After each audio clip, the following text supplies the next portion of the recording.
Okay, so NXT Takeover San Antonio. I'd say they began with the Ty Dillinger Eric Young match. And that match told a great story. It's great when you actually have a babyface who is over and beloved by the crowd. And they made the right move, by having it be like, he's going to fight against the odds, come super close, and then fail at the end. Brilliant. Frickin' brilliant. And then we went to Andrade Almas and Roderick Strong. I like both their indie work. For some strange reason, Roderick Strong is not clicking right now like he should be.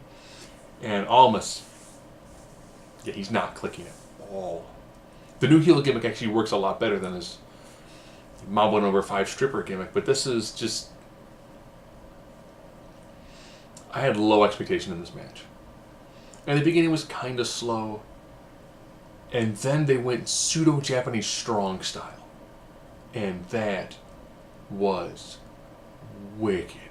The moment they started picking up the pace, and it was, okay, amidst the flurry of, like forearms and elbow strikes, like back elbows and kicks, it hit this frenetic pace, and it did not stop. That's what made that match beautiful. It seemed to be like, we're not in our groove. Got in the groove, hit the pedal to the metal, and just drove it. And I was like, oh, here we go. I'm digging this. It's a great match. I love the arm work that Almas did. Lots of nice, like, I'm going for my finish, fight on my finish, fight on my finish. I much prefer the, I'm going for a finish, you fight out of the finishing move, than the, you take my finish, kick out at 2. Did it well, almost got the win, so we got 2 heels winning so far. Okay. DIY Authors of Pain.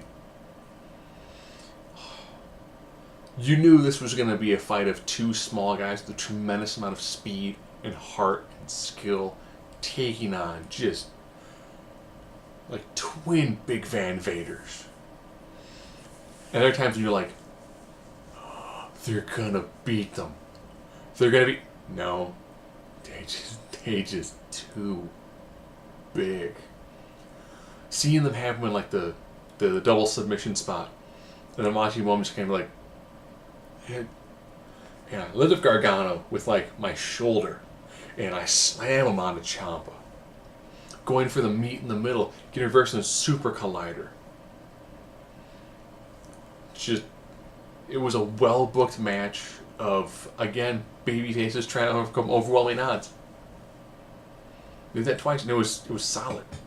To nothing from DIY, they hit them with everything, where they're taking on just 2 mastodonic individuals. But really well done. Really well done.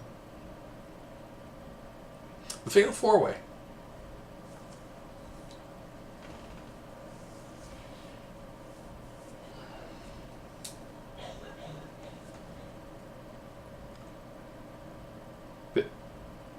Billy and Peyton.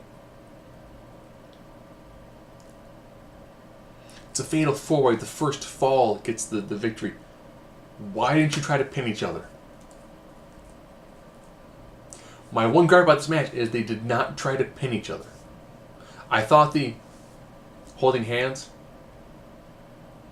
with the transfer, like, okay, I'll face Asuka. Oh no, she crazy turn around. Did you cross? Oh crap, she crazy. Bing! Let's get out of the ring and find beat each other up. Okay. And then go and jump them for a little bit. They're coming back. Beavers come back. Leave the ring.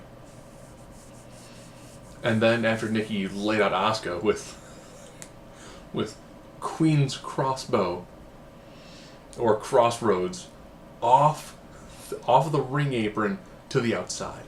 And I was like, wicked. Then K-Pay, or Pay-K, started taking Nikki Cross in the back. Poor lighting hurt this moment. Because I'm like, that's an odd-looking table right next to the announce table. It's an odd-looking table.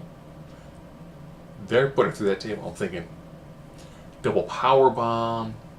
Will they do like a high time double choke slam? No. They get on the announce table.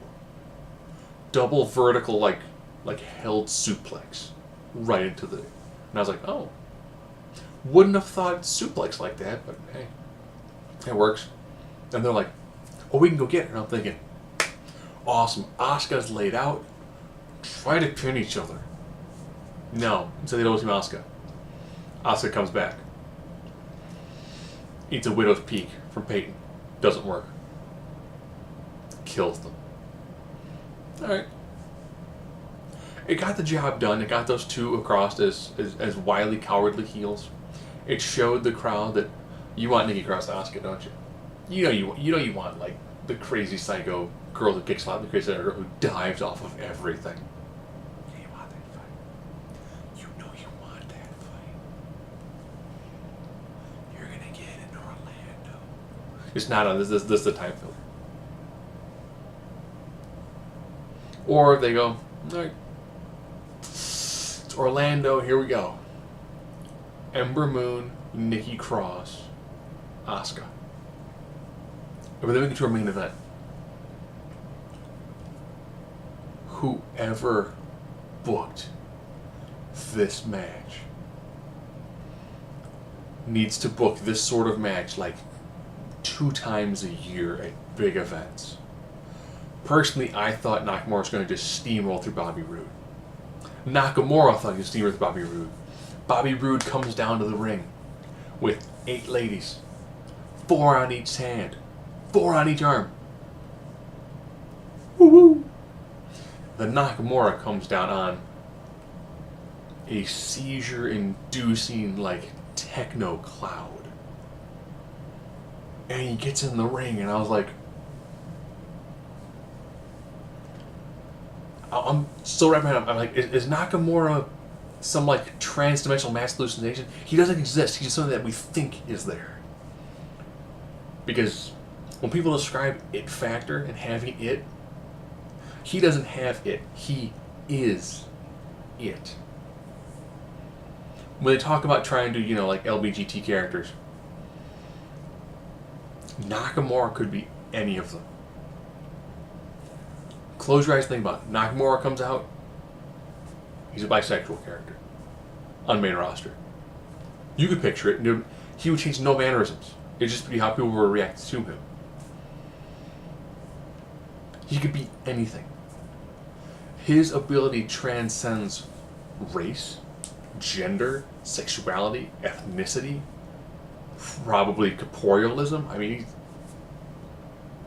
he's so good.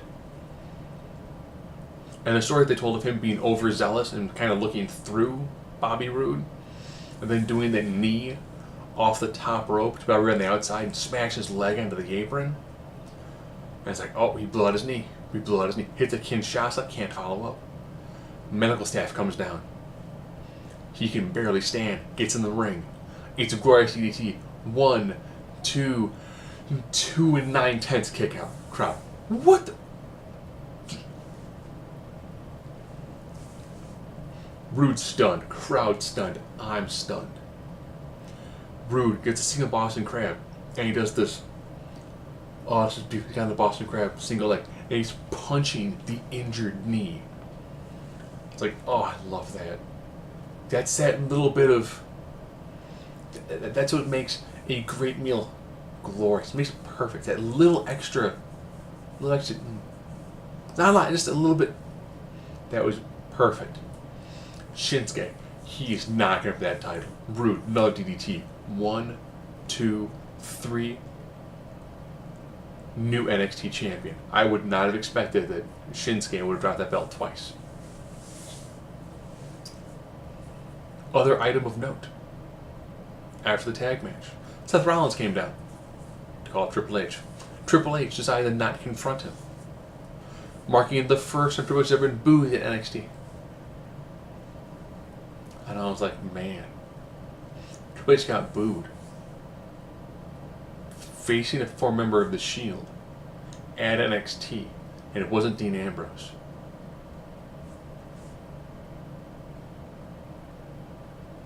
The collective is learning. last time. Alright, will Roman Reigns hit the Daddy's Venom on Triple H and the crowd's gonna boo Triple H? They're chanting yes. They're Daniel Bryan a beatdown of Roman Reigns with Triple H. Abort? Double down? Fine. With Rollins. Rollins gets screwed out of a title. Does not see Triple H for months. Months. And months. I have to beat Jericho to get to Owens. If I beat Owens, I get H. Finally found where H is at. And H is like, here you go. Which means tomorrow night, maybe, during the Roman Reigns Owens match. Just maybe. Seth Rollins comes down and beats the daylights out of Kevin Owens, while Jericho looks upon and can't do anything. To the delight of the crowd, Reigns goes, hits a spear. 1, 2, 3. Rollins gets on the mic and just cuts an epic promo. Take me out of the Rumble, you make it that I can't main event WrestleMania? Well, guess what? Your chosen one is not the champion. Boom. Eliminate Jericho from the Royal Rumble too. You know, if Rollins ends up pulling like a Stone Cold Steve Austin at the Royal Rumble, just goes down the ring randomly, whoops the dance and tosses out like half a dozen people before Scary chases him out, do it. Make him like a crazy man. So, NXT, it hasn't been hitting the marks as high as it was like last year, but they put on a phenomenal show, and they did that to also build into the Royal Rumble. There's one word for that. It's glorious.